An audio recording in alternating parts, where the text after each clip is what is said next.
ఏం తమ్ముళ్ళు హుషారుగా ఉన్నారా? చాలా జోరుగా ఉన్నారు. హుషారైతే నేను చూస్తున్నా మీలో. గన్నవరం వచ్చినప్పటి నుంచి చూస్తున్నా. నేడు గన్నవరం గర్జించింది. ఇది గోదావరి గర్జన. ప్రభుత్వ వ్యతిరేకతకు అడ్డం పట్టి స్పందన. ఈరోజు మిత్రుడు, మీ అందరి అభిమాన నాయకుడు, పవర్ స్టార్ ప్రజానాయకుడు పవన్ కళ్యాణ్ గారు. ఇంకో పక్క అమలాపురం పార్లమెంట్ అభ్యర్థిగా పోటీ చేస్తున్నటువంటి బాలయోగి కుమారుడు హరీష్ గారు. గన్నవరం జనసేన అభ్యర్థి, ఎన్డీఏ అభ్యర్థి అయినటువంటి సత్యనారాయణ గారు. తమ్ముళ్ళు, మిమ్మల్ని చూస్తే అనిపించింది ఎన్నికలు లాంఛనమే,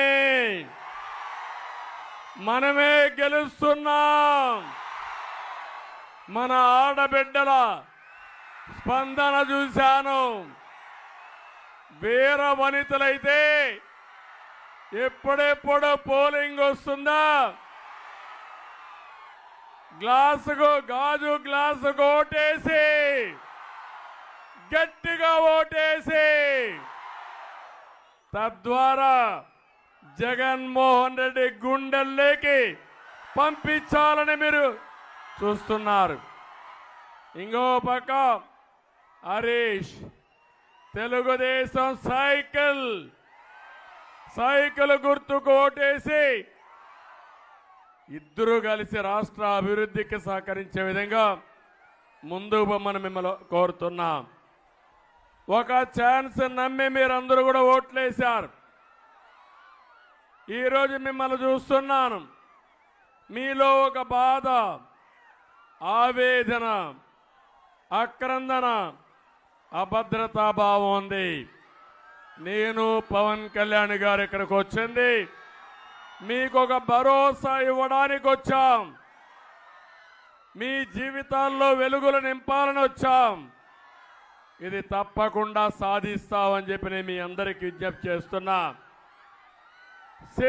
సిద్ధం అంటున్న వాళ్ళకి మర్చిపోలేని యుద్ధం ఇద్దామని మిత్రుడు పవన్ కళ్యాణ్ గారు చెప్పారు.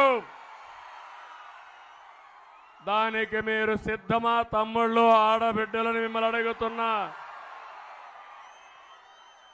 ఈరోజే నాకు చిరకాల మిత్రుడు బాలయోగి గారు, కోనసీమకు వన్య తెచ్చిన వ్యక్తి బాలయోగి, అవునా కాదా అని మిమ్మల్ని అడుగుతున్నా. ఒక సాధారణ కుటుంబంలో పుట్టి అసాధారణ ప్రతిభతో దేశంలోనే స్పీకర్ పదవికి వన్య తెచ్చిన వ్యక్తి బాలయోగి. చనిపోయారు కానీ ఆయన మీ గుండెల్లో శాశ్వతంగా ఉంటాడు. అది కోనసీమకు ఆయన చేసిన అభివృద్ధి. అది ఒకసారి మీరు ఆలోచిస్తే బాలయోగిని స్పీకర్గా చేసిన ఘనత కూడా తెలుగుదేశం పార్టీదని చెప్పి నేను మీకు తెలియజేస్తున్నా. ఈరోజే మహాత్మా జ్యోతిరావు పూలే జయంతి. ఈ నెలలో 3 మహానుభావులు పుట్టారు. మొన్నే అంబేద్కర్ గారి జయంతి జరుపుకున్నాం.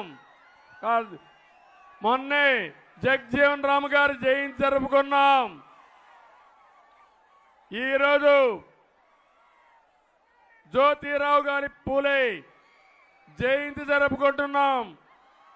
మళ్ళీ ఈ నెల 14వ తారీఖున అంబేద్కర్ గారి జయంతి జరుపుకోబోతున్నాం.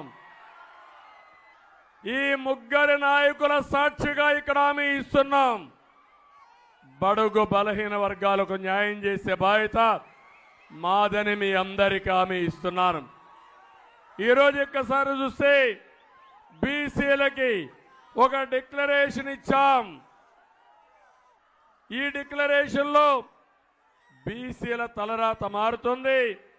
50 సంవత్సరాలకే పెన్షన్ ఇచ్చే బాధ్యత మేము తీసుకుంటామని మీకు హామీ ఇస్తున్నా. సప్లైన్ ద్వారా సంవత్సరానికి 30,000, 5 సంవత్సరాల్లో 1,50,000 ఖర్చు పెట్టి బీసీలను ఆర్థికంగా పైకి తీసుకొచ్చే బాధ్యత మాది. ఇదే కాదు, స్థానిక సంస్థల్లో మళ్ళీ 34% రిజర్వేషన్లు తీసుకొస్తాం. చట్టసభల్లో బీసీల రిజర్వేషన్ల కోసం పోరాడతాం, న్యాయం చేపిస్తాం, తీర్మానం చేస్తాం, కేంద్రంలో సాధించే వరకు పోరాడతాం. చట్టబద్ధంగా కుల గణన చేస్తాం. బీసీల రక్షణ కోసం ప్రత్యేకమైన చట్టం తీసుకొస్తాం. ఆదరణ కోసం 5,000 కోట్లు ఖర్చు పెడతాం. చంద్రన్న బీమా 10 లక్షల రూపాయలు చేసే బాధ్యత మాదని మీ అందరికీ తెలియజేస్తున్నా. ఇలాంటి బీసీలకు న్యాయం చేసే బాధ్యత తీసుకుంటూనే ఈరోజు ఇంకొక పక్క మీరు చూస్తే రాష్ట్రంలో ఏం జరిగిందో ఒక్కసారి మీరు ఆలోచించుకోండి. ఇది ఒక కీలక సమయం. 5 సంవత్సరాల నరకానికి, సంక్షోభానికి, సమస్యలకి, కష్టాలకి ఈరోజు చెక్ పెట్టే రోజు అని చెప్పి కూడా నేను మీకు తెలియజేస్తున్నా. తమ్ముళ్ళు, నేను అడుగుతున్నా ఈ కొండ ఆడబిడ్డల్ని, 5 సంవత్సరాల పాలనలో మీ జీవితాల్లో మార్పు వచ్చిందా అని అడుగుతున్నా. ఏ ఒక్కరికైనా న్యాయం జరిగిందా అని మిమ్మల్ని అడుగుతున్నా. ఏ వర్గానికైనా న్యాయం జరిగిందా అని మిమ్మల్ని అడుగుతున్నా. ఏ కుటుంబానికైనా న్యాయం జరిగిందా అని మిమ్మల్ని అడుగుతున్నా. 14-19లో తెలుగుదేశం పార్టీ అధికారంలో ఉన్నప్పుడు ఎంత తమ్ముళ్ళు? కరెంటు ఛార్జీ 200 రూపాయలు కరెంటు ఛార్జీ ఈరోజు ఎంత అని అడుగుతున్నా. 2,000 అవునా కాదా? ఎవరి వల్ల అయింది? ఎవరి యొక్క ప్రమేయం? అంటే 200 రూపాయలు 2,000 చేసి నేను హామీలను నెరవేర్చాను, 99% హామీలు నెరవేర్చారని గొప్పలు చెప్పుకునే ప్రభుత్వం మీకు కావాలని అడుగుతున్నా. అంతేకాదు, 5 ఏళ్లలో పెట్రోల్ డీజిల్ ధరలు పెరిగాయా లేదా? ధరలు పెరిగాయా లేదా? ఏమమ్మా, నిత్యావసర వస్తువులు కొంటున్నారా మీరు? కడుపు నిండా తిండి తినే పరిస్థితి